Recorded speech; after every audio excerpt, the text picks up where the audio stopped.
Hello there and welcome. We're diving headfirst into Russia, a country so vast and utterly bonkers in the most brilliant way. Forget everything you think you know, we're revealing the surprising, the eccentric, and the downright jaw-dropping. This adventure is for the wanderlust-filled and the wonderfully curious, exploring a land of extremes from icy tundras to opulent palaces. It's going to be a real eye-opener. Are you ready? Let's get going, because Russia is waiting with stories to tell. It's going to be quite the ride. Russia spans 11 time zones. 11! It's practically a continent masquerading as a country. Imagine planning a trip across it. You'd need a spreadsheet just for the time changes. A business call from Moscow to Vladivostok? Their working days barely overlap. It's a logistical nightmare, but also brilliantly Russian. For a traveler, it's part of the grand adventure. You're not just crossing landscapes, you're literally traveling through time. Picture a colossal ribbon of land where one end is waving good morning while the other is saying good night. It's a beautiful, confusing, and magnificent mess of geography and time. It's the perfect introduction to just how epic this country is. To cross all those time zones in style, there's the Trans-Siberian Railway. This isn't your average commute. It's the longest, most epic railway line in the world. Picture yourself in a cozy cabin, watching the world transform outside your window. You'll see ancient cities, endless forests, and the stark beauty of the Siberian plains. It's not just a train ride, it's a moving tapestry of Russia itself. You meet fascinating people, share stories, and experience a community on wheels. It's a pilgrimage for the soul, a week-long meditation, a chance to disconnect and connect with something immense. If you ever get the chance, just do it.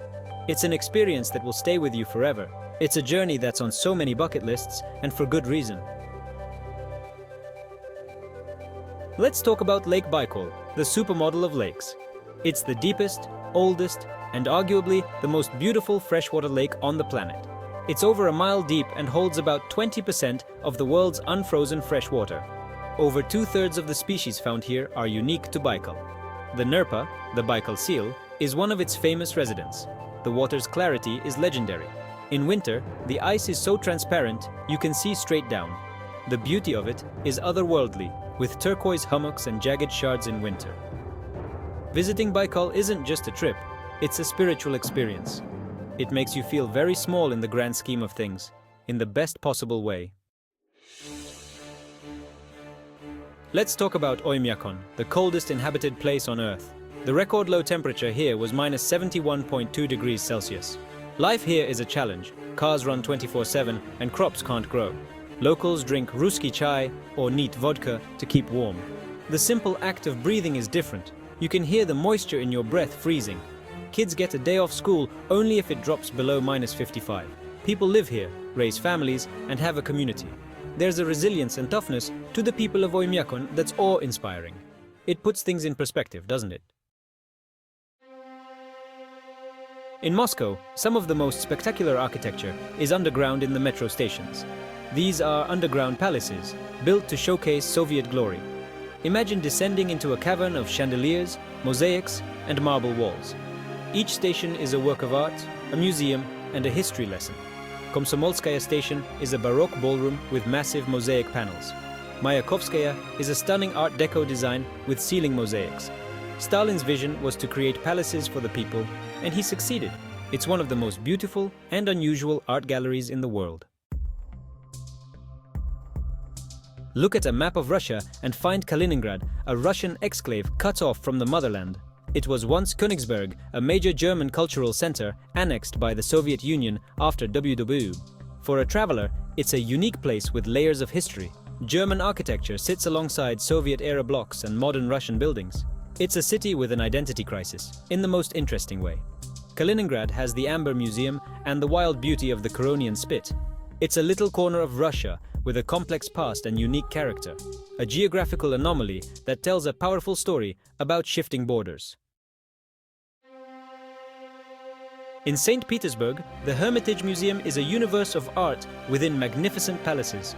The collection has over 3 million items. Seeing everything would take over 11 years.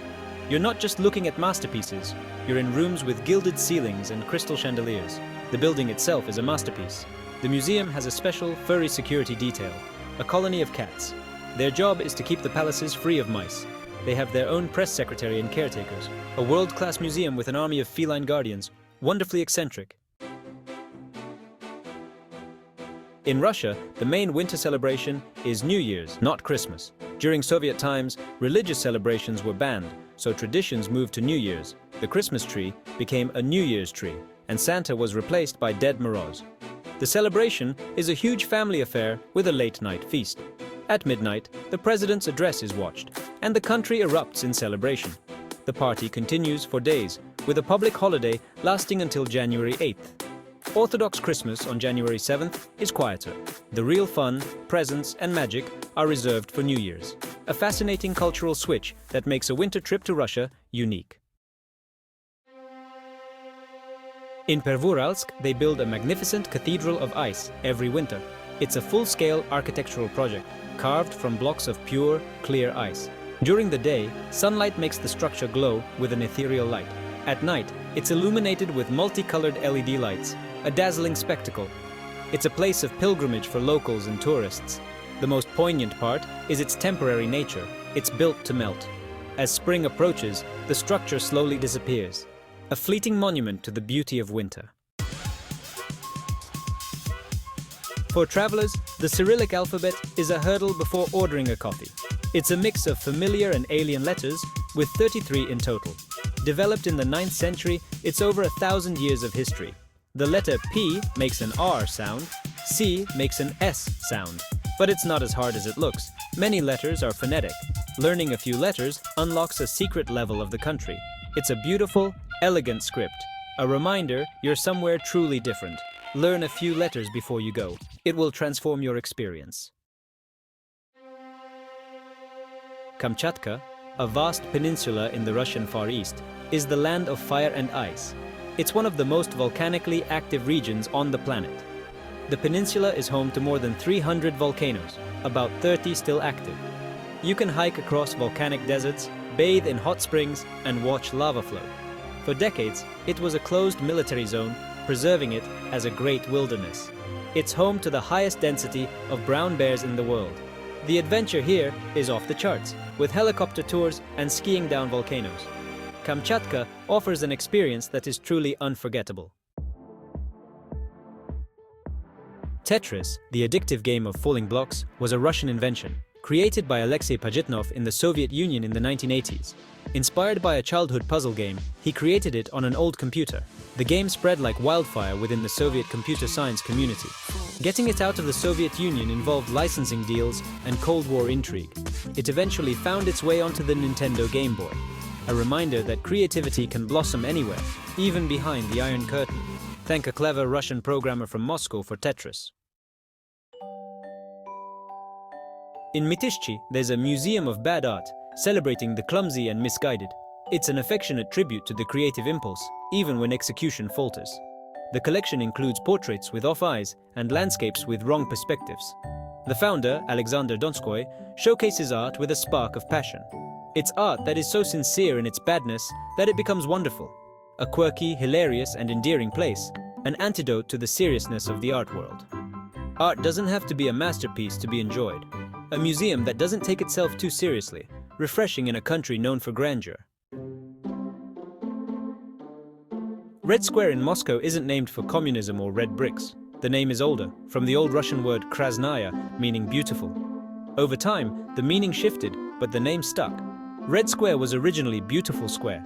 Surrounded by St. Basil's Cathedral, the Kremlin and Gum, it is truly beautiful. It's a vast, cobblestoned piazza, buzzing with history and life. A place where centuries of history collide, from Lenin's mausoleum to Gum. Remember, you're standing in Beautiful Square, a lovely thought. To understand Russian culture, experience the banya, the traditional steam bath. It's a ritual, a social event, and a core part of the Russian soul. Enter a searingly hot steam room, sweat out toxins, and be thrashed with a venik. Afterward, cool down dramatically in an ice-cold plunge pool or snow. The shock is unbelievable, but the feeling afterward is pure exhilaration. Between sessions, relax, drink tea, and socialize. It's a raw, authentic, and deeply cultural experience. If invited to a banya, say yes. It's a window into the heart of the country. And there we have it. Our whirlwind tour of Russia, from its vastness to its banyas. It's a country of epic scale and fascinating contradictions. If you've enjoyed this journey, consider subscribing for more adventures. Your support makes these explorations possible, and you'll never miss the next trip. Stay curious, keep exploring, and I'll see you on the next adventure. Cheerio!